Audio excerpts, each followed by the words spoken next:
Yan, magandang umaga mga kalapatids. Ngayon ay abangan nga ng mga ibon natin, Candelaria, Quezon. 67 kilometers at distance, nag-forecast ako kanina.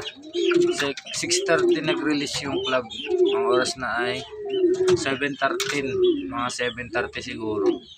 Kasi based dun sa mga nung ibon ko, sa experience ko, pag mga 60 kilometers is isang oras na nilang nililipad. Yan mga kalapatids, samahan nyo ako magabang. 1 hour later. May iba tayo mga kalapatids, di na natin na-video yung pag-landing niya kasi nasa loob tayo ng bahay.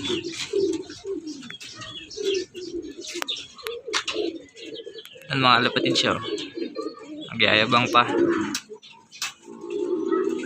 7:28 siya dumating.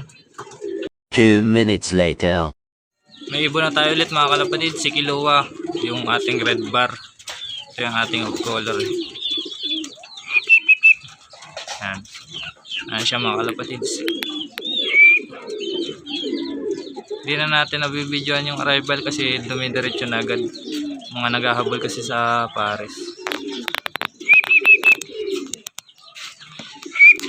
Sok!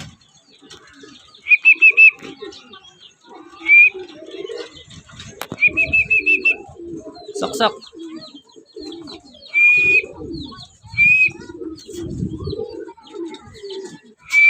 Siya mga kalapatids.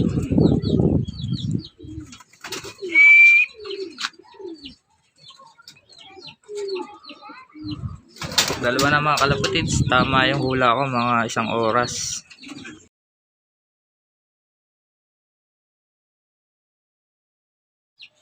Mga kalapatids, dalawa na yung pauwi natin. Itong checkered yung nauna, kung kukumputin natin yung speed niya, nasa 1:1 pa. Tsaka ito, bali 2 minutes lang yung pagitan nila. Yung pareho nating kak. Matulin talaga din yun pareho eh.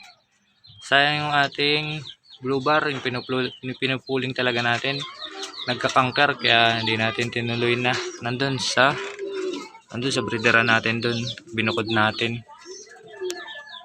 2,000 years later. Dumating na pala mga kalapatids yung dalawa pa. Itong itim na to. Saka yung pares ni Kilua, yung pares ng red bar yan. Isa na lang hindi pa na uwi, yung pares nito na itim din. Hindi na natin na-videoan kasi naligo na tayo, may pupuntahan pa tayo mga kalapatids. Balitaan ko na lang kayo mamaya kung makakawi pa yung isa. Sana makawi siya. 1 eternity later.